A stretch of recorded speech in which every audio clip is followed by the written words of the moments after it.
Welcome to Tammany Tech 101. I'm Grant Black, Director of Technology for St. Tammany Parish Government. Our goal is to ensure that our citizens grow in their digital literacy. Today on Tammany Tech 101, we talk to Billy Nungesser, Lieutenant Governor for the State of Louisiana. Welcome, Billy. Glad to have you here. Good to be with you, my friend. I appreciate it. So you just moved to St. Tammany Parish. What brought you here? The quality of life, the people, the great access to Baton Rouge along that corridor. Sure. Glad to see the new bridge opened up. We're building in River Club. It's under construction. Got the most important part first. A boat dock with my pontoon boat on the river. Oh, there you go. Ready to go fishing? Yeah. So boat riding on the river. It's an escape on a Sunday evening to get away. So we love it over here. And so many friends had moved over here from the West Bank, where I'm from. In my neighborhood, I've got 3 people from Plaquemines Parish building. Really? So a lot of people have moved north and just love it. So you got a lot of friends over here that you came over with. And I run into new ones every day that I didn't know were over here. That's great. So as Lieutenant Governor, I was surprised at your scope of responsibility. Could you go through just a little bit of what you have under you? Yeah, the main thing is over the tourism industry. And of course the state parks, museums, historical preservation, Retire Louisiana, the Volunteer Louisiana, a very important group that we've grown over several years. But it's all to do, ties into quality of life, improving the quality of life in Louisiana, and welcoming those visitors. And in a lot of states, they don't have those responsibilities. They sit around and wait for the governor to die or retire. So it's probably the funnest job in Louisiana to promote the great state of Louisiana. Well, it seems like you have a good time doing it. I mean, every time I go somewhere, you're out there and you're in front of people just having a great time. Well, you know, it's easy because just like here in St. Tammany, Donna Daniels and her team, they have a love and passion for their area, and that's all over the state. The local tourism folks and the people that work in the industry, the attractions, the restaurants, the hotels, they really have a love for what they do. And I think that's the thing special about Louisiana. It's the people. We treat strangers like family. You leave with a friend for life and you keep coming back for more. So the record numbers we've enjoyed in tourism are because of the people. Yeah, I laugh. My wife goes to the grocery store and I'll see her talking to somebody. I'm like, hey, do you know that person? No, I don't. We're just talking, having fun. And people tell me that as I travel the world, people say that doesn't happen anywhere else, that they send travelers. They all come back with a story about something special about Louisiana, and that's got to touch your heart. Yeah, everybody makes a friend. Yep. So state parks, we have 2 in St. Tammany Parish? Yeah, and I tell you, we've been dealt from the storms. We're rebuilding the dock on the river, and then the cabins are under construction at Fontainebleau, and everybody every week calls and like when they're going to open back up. And that's one thing I hope to do under the next administration. Everything I do goes through the administration. They have to hire the contractors and bid it out, and so the contractors don't feel like they work for me. So I hope the next governor will allow me to bid out and do my own work. I can do it quicker, cheaper, and then they're responsible to me. When I go out there and ask them why they're not working, they're like, I don't work for you, I work for the administration. But that's not a priority for the administration. Administration works for the governor. They want to do his stuff. So it's really a disconnect that's happened over the years. It took us 10 years to get the cabins back open before I was ever in office from Katrina at Bayou Signet. 10 years we lost revenue. So you have responsibility for the parks without all the authority of construction and those things? Yeah, so we hope to change that because we've got a lot of great things we want to do, and it just takes way too long. But it is one of our top parks, and we're actually open to bid right now. We're looking for private-public partnerships. I'm looking for somebody who wants to build 10 more cabins on the lake. Hopefully they'll build a little bit bigger cabin, a little bit nicer pier. They can charge what they want. We'll put it in our rental system, and they'll make a lot of money. We'll make a little money. We'll split 80-20, 90-10, and we'll have some more accommodations for people at the park. And you're saying when you bring those new cabins in, you had a certain amount you wanted to set aside for special needs? Yeah, before I ran for office, me and my wife had a special needs facility. We took children out of wheelchairs and put a horseback, and I watch miracles happen every day at no cost to them and their family. And the reason I got into politics is I rode out Katrina to protect those horses. Ended up rescuing 30 people that lived with me. I didn't even know their names. Rescuing hundreds of animals. Mike Strange's daddy and uncle lived with me for 6 months rescuing animals, and we never saw a politician. only volunteers, first responders, police came to help, and it just angered me, so I ran for parish president. So don't get mad and run for office. But I had a love and passion for that. So those special needs cabins with the lighting for autism, a fold-down dock where you can fish from a wheelchair, a special bed for severely, some people don't travel because they need a certain bed for their kids that need to be zipped in at night. We'll put those in there. I'm working with some of the families over here that have children. What do you need? We're building the first special needs playground at Fontainebleau right now. And once that's finished, we'll tweak it and build them at other parks. And then the all-terrain chair. Yeah, so the track chair, that really is what the tech behind that. I was like, man, that's amazing. You got a chair that you can like basically put the special needs kids on and go hike with the families? Yeah, I actually look at, and I work with all my lieutenant governors, what's working in your state? What can I do that's working there? That came from Georgia.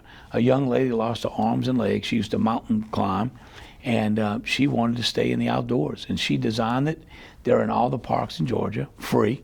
So I said, let's try it. We brought one into Fontainebleau, and the response from the families, it makes you cry. They're so excited they can take their children into the woods, see the deer, or out on the beach. And I had a veteran call me up and said, finally, I can go spend time in the outdoors with my family and get around. And it makes you, it touches your heart. We plan to add them with donations and slowly. We had about $100,000 in our foundation money. So we decided to spend it all and get some more chairs now because the demand has been so great. And we're going to add them at every park until every time somebody calls, there's going to be one available for their child. So these go into every park in the state? We're going to end up with it. We just ordered 10 more. Oh, wow. So we're going to add them where the need is, and you call and reserve it, and no cost to your family. So it's really something that we're excited about. So you have special needs cabins you expect to come in the future. You got the park that you're putting in, and then the chairs as well. Yeah, and we're going to work. You know, we even talking about partnering with one of the nonprofits to put a building at Fontainebleau, where if you want to go there and take your child, and you child may not be able to go out in the water, and leave your child, and have some nurse people there to give you a day, because a lot of moms can't. They have severely needs with their children. They don't get a lot of time away. So we'd like to set something up where they can go out in the water and there'll be a room there where we can care for those children and some indoor activities in that building. We're working out an agreement with the state parks to make that legal and ethical. And then we'll use private foundation money to build one of those facilities so our parks will be a real safe, acceptable place for anybody with any special needs. So we're going to be working with those communities to see what else we can add.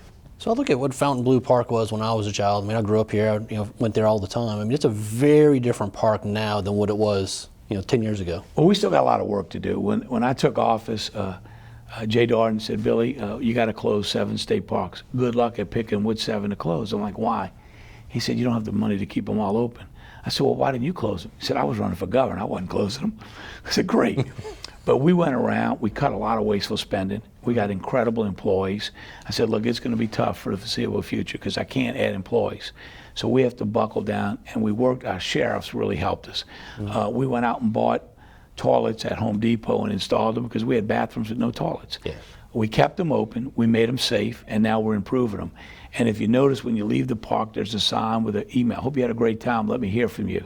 Well, when I put those up, I'd got about 200 response a week.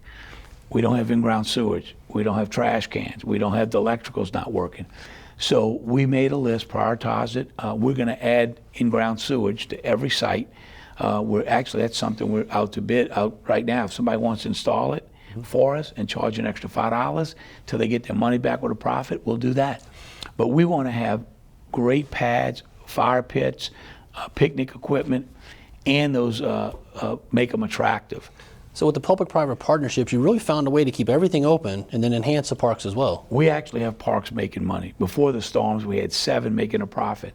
And I see a day in the foreseeable future, if we can get where we can do these private-public partnerships without going through the administration, because they've shot down a lot of them that we thought were great ideas they didn't think we had authority to do. But the legislature, I got to give the legislators credit. and especially our team over on the North Shore. They led the fight to allow me to do the private-public partnership because they saw what's happening in other states. And I see a day when we won't need any of your tax dollars.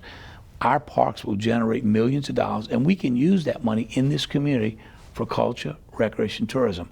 Because the culture, a lot of good things we want to do get to the bottom of the list for funding. Well, this money can only be used for improving that quality of life. And these parks here will generate millions of dollars to be able to reinvest that money in this community. So it'll be a great long-term solution to a lot of problems locally where we want green space or a new bike trail or an educational program for kids about the wetlands and outdoors. Things they're doing in other states, we can do right here. I think we have a unique area with the parks. You go out to the beach of Fontainebleau, and you got the beautiful trees sitting on the beach. You see pictures from there, and you know immediately, oh, that's Fontainebleau. You see these beautiful oaks just draping down.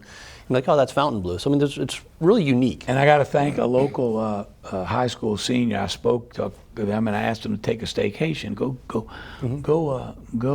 see a place in Louisiana. Ask your family to take you. And she said, well, our beaches suck. So that year we put new sand on all our beaches. We got a donation of sand and improved the quality of the beaches. They're not Florida beaches, but I thank that senior for giving us that idea because it really helped us get more people to the park. And when we come back, we'll talk to the Lieutenant Governor about Keep Louisiana Beautiful. We have world-class amenities with a small-town vibe.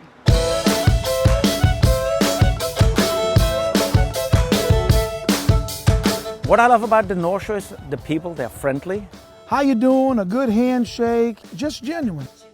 Well, I like the family-oriented environment that it provides. I love all the things that families can do. I'll point right out here, the lakefront. It's one of the crown jewels of St. Tammany. The food's incredible. For how small of a town it is, it really will blow your mind how good the food is. I love the openness, the space. Spacious. Space. The nature here is a really wonderful thing to experience, all of the excursions that you can take part of. This area, it sells itself. It is absolutely beautiful, as you can see. So that's why we're doing an interview right here. Shopping. Shopping. Shopping. The arts community is growing and go to Brooks Bike Shop, rent some bikes, and take off. I've lived all over the world, and I always keep coming back because it's home. Great hotels. There's tons of free concerts that go on all the time. Bed and breakfast. Great festivals and community events that draw people into our parish. It's easy. It's easy and relaxing. Gemütlichkeit. It's just like all around being happy. I guess life just slows down a little bit more. And look at this river. It's gorgeous.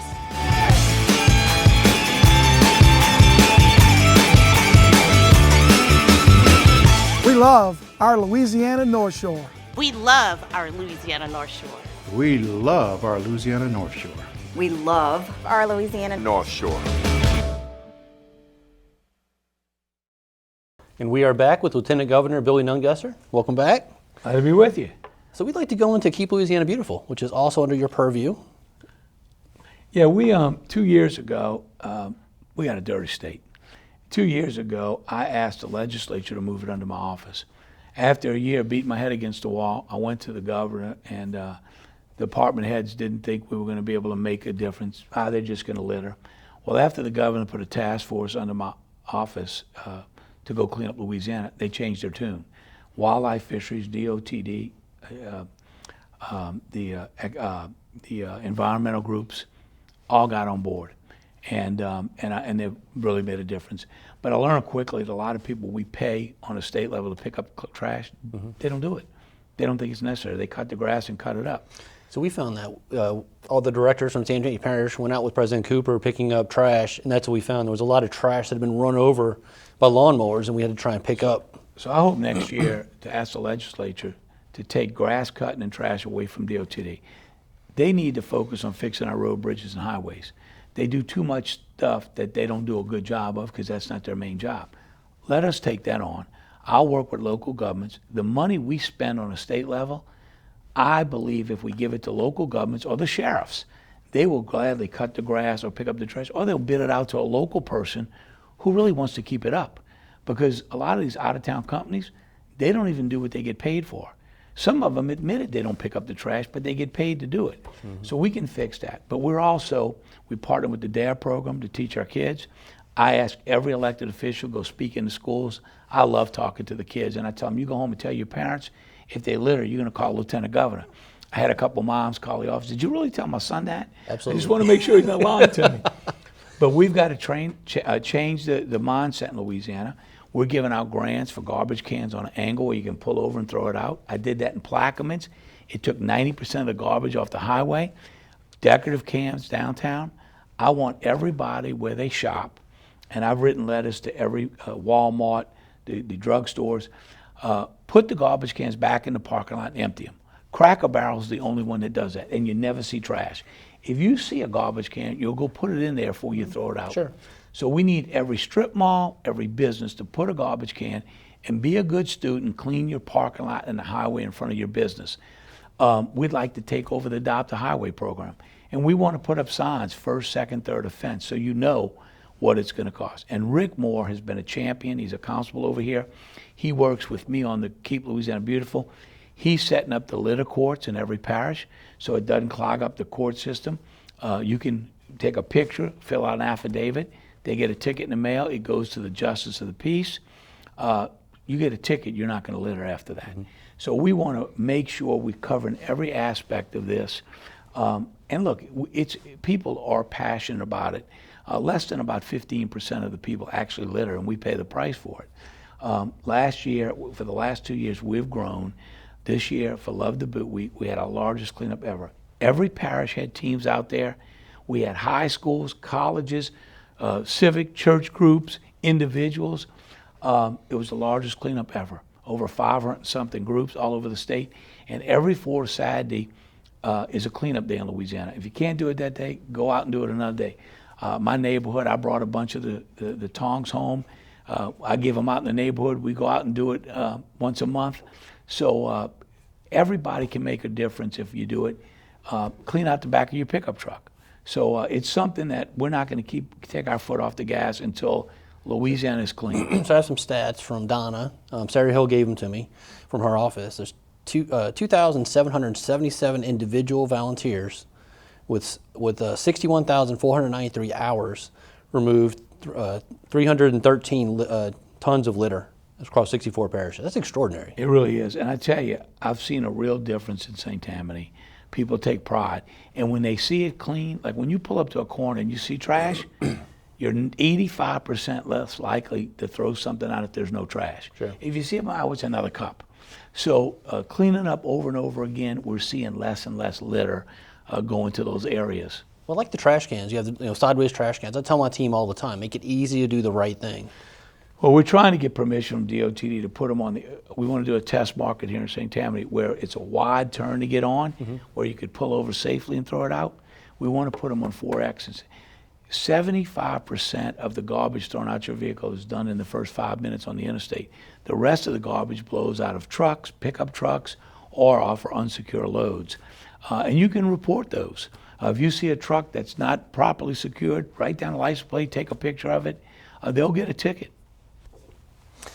So we're going to shift gears a little bit. You just got back from New Zealand and Australia. What were you doing over there? So it's funny, when I got elected, I went to a tourism conference in Arizona, and I learned two things. We didn't have a civil rights trail, and South Dakota got up and bragged on all the Australians that come there.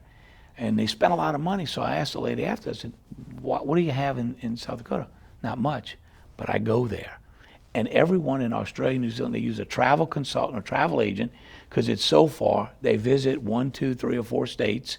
They stay a long time, and they spend a lot of money. So I came home and said, we're going to Australia. Well, COVID canceled the last trip. We had a great trip. They're much like us. They're friendly people. They like to rent a car and drive.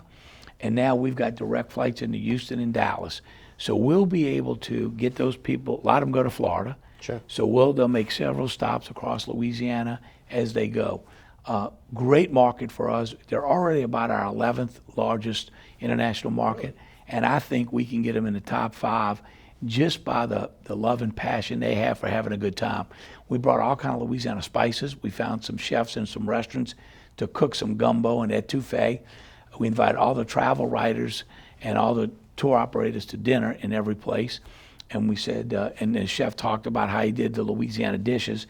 And I said, Chef, they're pretty good, but if you want the real stuff, you got to come to Louisiana. So we're excited. We're already signed up to do a couple tourism shows over there. It's going to be a great market for us. And I'll tell you, we have been so successful in the 5 years prior to COVID under our team here in Louisiana that we just got a federal grant, $300,000 a year for the next 3 years, to go to India, Italy, and Spain. Wow. So every year we pick a few places. We're in London right now. Next month we'll be in Canada. So we only have to pick a few markets because of our budget. Mm-hmm. This is going to give us an opportunity to open our doors to 3 new international markets, and we know those international travelers stay longer and spend more money. Sure. That's extraordinary. So I mean, reaching out Louisiana basically to the rest of the world. Yeah, it's the first time a small state got that federal grant. Usually it's New York, California, mm-hmm. but they want to see more international visitors come to America.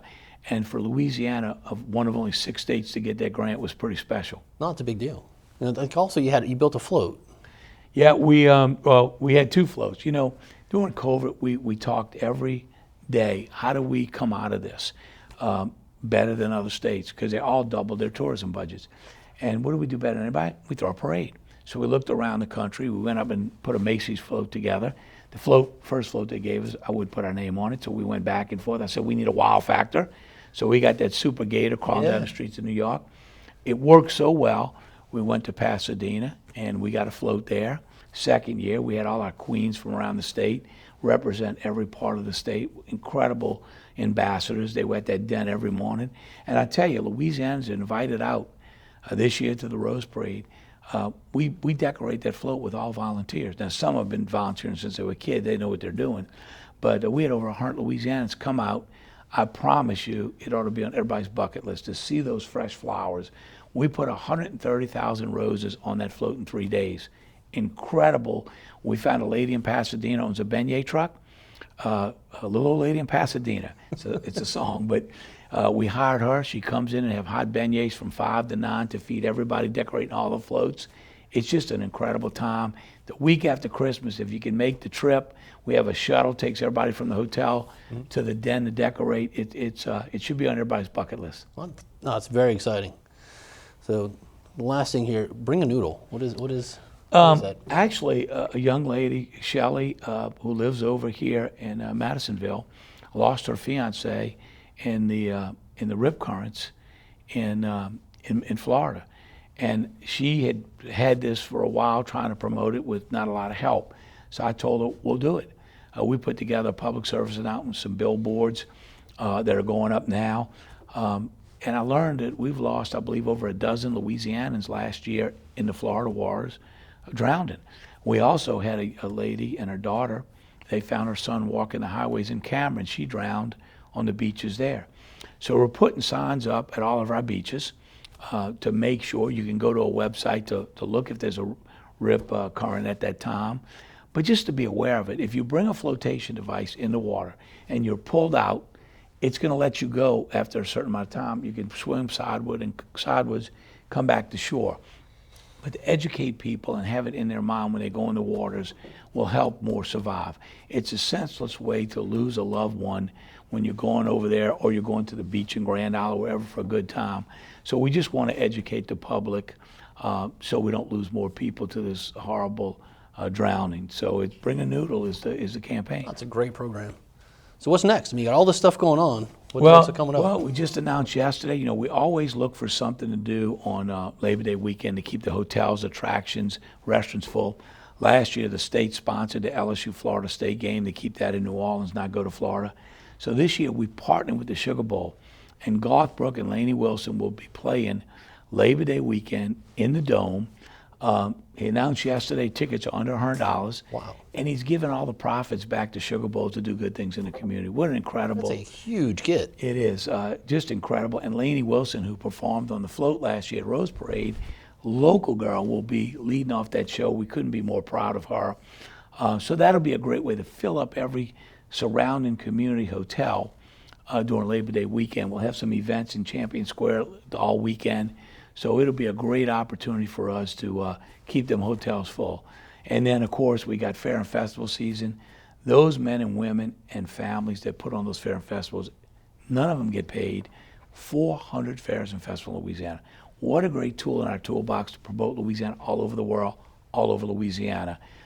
They never get enough credit for what they do. And so we're going to be leading in, and we're in fair and festival season. Then we got the New Year's and then Mardi Gras, and we start all over. So I believe this year we'll get back to that record-breaking year we had. We had 5 record-breaking years leading up to COVID. In 2019, over 53 million people visited Little Old Louisiana. They left behind $1.9 billion in taxes. That's over $1,100 per Louisiana family we didn't have to pay. That's great. So it was the 4th biggest industry. It slipped to number 5. But I think this year, but surely next year, we'll be back to setting another record.